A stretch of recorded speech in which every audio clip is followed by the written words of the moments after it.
and I too want to be attached to all the sympathies for Senator Paul Coughlin. I only met him once, actually, when he called to my office in 2016, and my office at the time was a hut what the parish priest had given me after the fire at my office, at my business. And when he came in, he had nowhere to sit because there was people already in it, and we had to sit in my car. And I found him a very warm human being. And I think if that's the impression that you leave with people after you've gone, that says something. So I extend my sympathies to his family.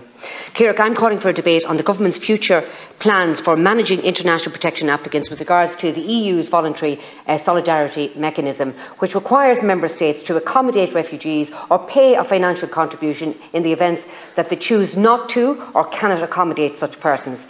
The government has opted for the latter in recent days, agreeing to pay the lump sum of €1.5 million to the European Union's Solidarity Scheme for failing to accommodate 350 refugees in Ireland. This money will be used to assist with relocation of refugees in other countries.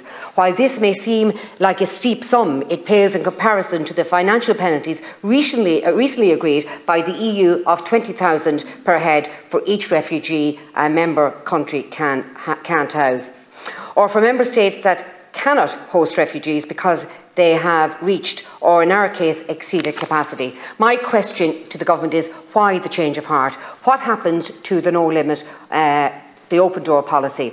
Sure, the government can't be saying that Ireland is full. That would make them dangerous far-right figures. Or has a reality finally managed to sink in that there exists in this country real logistical limits on how many people can live here, and ignoring that fact doesn't change it?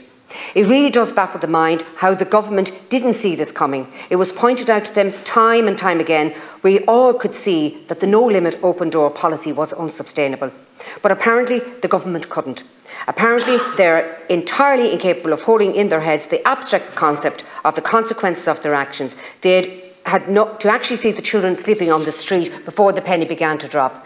In relation to the Leave Insert, can I just say that I have a foster daughter doing the Leave Insert this year. This is her very first state exam. These students never did a state exam because of COVID. So this was their very first state exam, and to have that maths paper thrown at them was really not on. And the State Examination Board could actually really review that. Thank you. Senator Keogan spoke about the voluntary solidarity mechanism.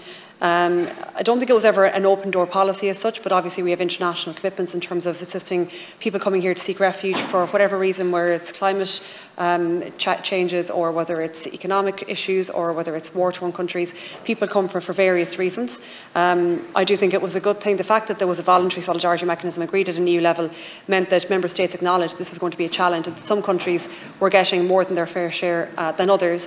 I think if I particularly say the likes of Greece, for example, that were on the front line there.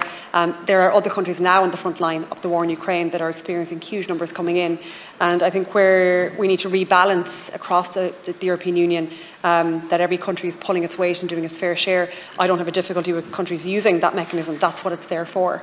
And ultimately it means that those that are seeking refuge go somewhere where they can get a bed or where they can get accommodated. And if we can't do that here, then I don't have a difficulty in paying to make sure it happens elsewhere. That's why we're working across the Union and we're part of the same team.